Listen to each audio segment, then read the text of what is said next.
Hello guys, magandang umaga. Tingnan nyo po, mayroon kaming bisita. Kanina pong 4 AM ng umaga.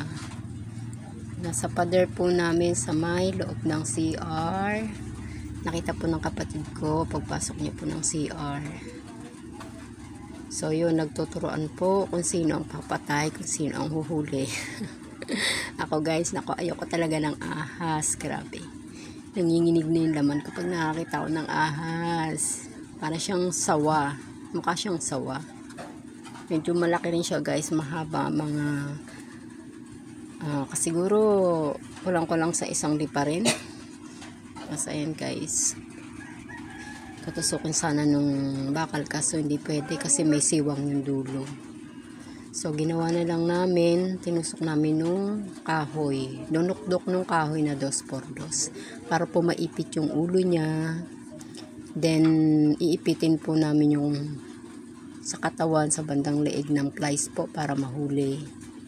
Pero tignan nyo guys, grabe, namamalipit siya. Pilit niyang inaalis yung ulo niya sa pagkakaipit sa dulo ng kahoy. Grabe guys, kayo ba guys takot yung ba kayo sa ahas? Ano bang ahas ang kinakatakutan nyo? Yung ahas na tao o ahas na hayop? Yan guys, grabe. Nakakakilabot. Ayan na. Iipitin siya ng flies para mahuli siya. Yung kuya ko po ang nag-ipit sa kanya. Ako talaga hindi mo maasahan dyan. Ayoko ng ahas. Nakakatakot. Yan ang pinakaayaw ko sa lahat. Nanginginig ang aking laman.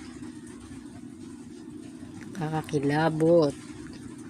Medyo malaki na rin siya guys. Marami po niyan guys siguro sa likod bahay namin dito po sa Cavite.